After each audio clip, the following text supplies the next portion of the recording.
my spidey senses are on. We're all aware. We're all keeping track of what's happening.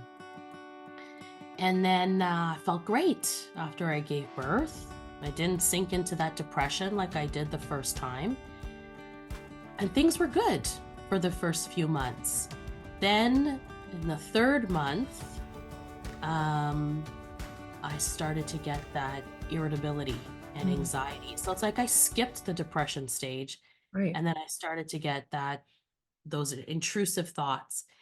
And then those slips started to happen. But what was scarier about this time is that it wasn't like Dorothy opening up the door to the magic, colorful world. It was dark. I Mm. was seeing what I thought were like shadow demons in the corner of my bedroom. I was having awful nightmares of driving off a cliff with my newborn, and then I'd wake up and it took me a while to understand whether that was real or not. Yeah. Did I do that? Was I going to do that? It's a really weird state to be in. And so as soon as those slips started happening, I told my husband right away. I said, "Oh my God, it's happening." Like Mhm. I really thought for a minute there it wasn't going to happen, but it was happening. And I was like, we got to address this. So, right around that time, I think I was gonna go into the doctor like the next day. And then that night I had a really bad panic attack and I called 911. I said, I can't wait till tomorrow. I've got to go in. I've got to go in because I was so afraid I was going to slip and again and not be able to come back. Mhm. So again, but same drill, called 911, went to the hospital, ran through the blood tests. But this time I'm like, okay, no, but listen, I have postpartum anxiety for sure. And this is what happened to me last time. And it might be postpartum psychosis. I was like, I'm telling you, I think there's much more awareness now, but back then, like this was only, 9 years ago, Mhm. I was completely ignored. They were just looking for everything but what I was telling them. And then, after waiting hours to see the doctor and the doctor finally came in again, I was telling him my story. Um, and again, he completely ignored me and instead offered me an MRI to check for multiple sclerosis because one of the symptoms I told him was that I was feeling numbness in my hands and feet, which there are so many signs, so many different symptoms of anxiety. It's Mhm. could have been a symptom of anxiety, but he's like, yeah, I can set you up for an MRI. And I was like, oh no, no. No. And then he sent me home. He sent me home. I should have been hospitalized. Um, Yeah, so he sent me home, and the next day I called up my family doctor's office. You know how hard it is to get an appointment in your family Mhm. doctor's office. But I told the receptionist, and luckily she was sympathetic because she herself went through some mental health issues with her daughter. So she squeezed me in. I went in, I told the family doctor what was happening. I said, "You have to run me through that scale. I'm not going to score high because this is mostly anxiety, and then you have to give me medication." I was like Yes. telling her what to do. So she, she was on board. She was like, "Yeah, yeah, no problem."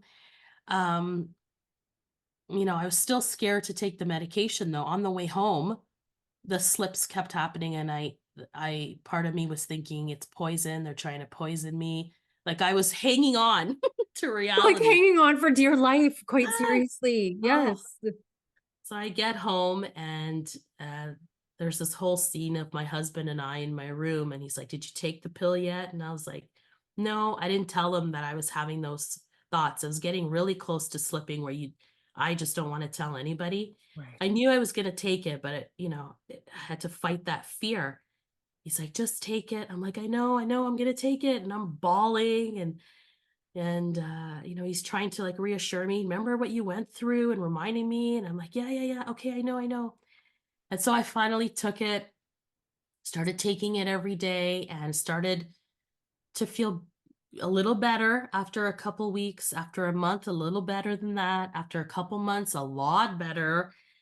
about 3 months, I probably felt the best I've ever felt in my entire life and realized I probably should have been on vacation a long time ago. Probably had undiagnosed lots of things for a long time. And I started to enjoy motherhood. It Oh, was amazing. Um, so luckily I avoided the slip. Thank God, the second time. And that's when I just was like, wow, this is nuts that the healthcare system wasn't there for me. And I'm yes. lucky that I'm You still like you were here. literally telling them, like, you're in the emergency room as a second time parent who has lived through this before, and you're full on advocating for yourself, and it's not being received. Yep. And that's when the seed was planted, I guess, Yeah. and slowly became the fierce advocate that I am today because I was just flabbergasted. Yeah. And then learning about flora and, like a few years after this happened to me, and like, my God, how many times is this happening and we don't even know about it because we actually don't keep stats on suicide due to perinatal mental illness. So I'm like, I just couldn't believe in Canada that this was happening. Mm. So one of the experts I interviewed for HuffPost Canada was Jamie Charlebois, who's the perinatal mood and disorder coordinator for the area that I live in at the time. And we found out we lived in the same city, just a couple kilometers apart, and both advocating in different ways. I was writing about it, and she was helping set up new access to programs in our area. And we started meeting up for coffee and talking about it and saying, this isn't, it's a topic we're really interested in. Is there a group or something that we can join and help them and use our skills to help them? And we couldn't find the group. And we just naively jumped in and said, Just well, let's start it on start yourself. something. Yeah. Let's just see what happens. Yeah. And it was just what did they say? An idea whose time had come, because as soon as we pressed publish, click on the Facebook page of the Canadian Perinatal Mental Health Collaborative, all of a sudden it was like a magnet. Everybody came together and was like, yes, yes. So it's like we weren't the only ones looking for a group to start advocating. So we provided the space, and it's been 4.5 years now. And right out of the gate, we were very focused. We said, okay, we went right for the top. We want a national strategy for perinatal mental health. We didn't start small. We went big right away. And we don't have a commitment yet for a national strategy, but we've had wins along the way.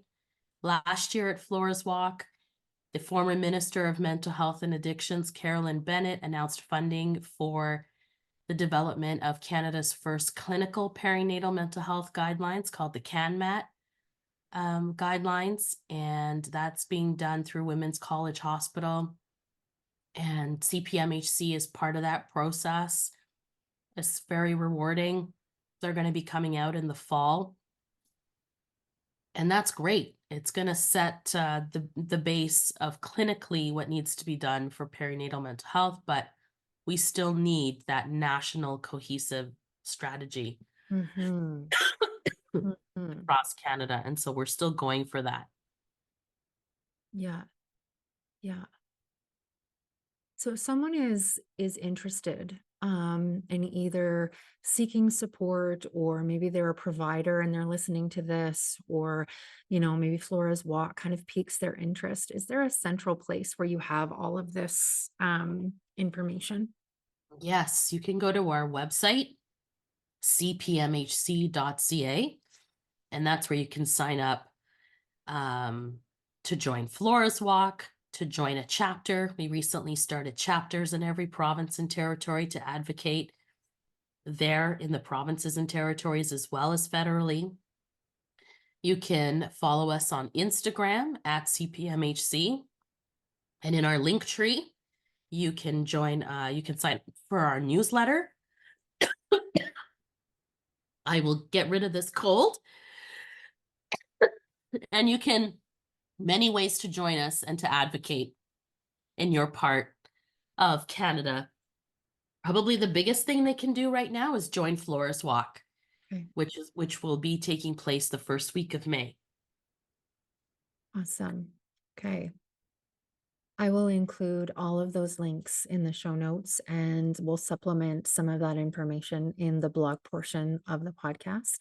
And I just want to extend my most sincere gratitude for you taking the time to meet with me today and talk about this, and the amazing showing of vulnerability. Again, even though you feel like, you're an open book, you want to share your story with everyone because it matters.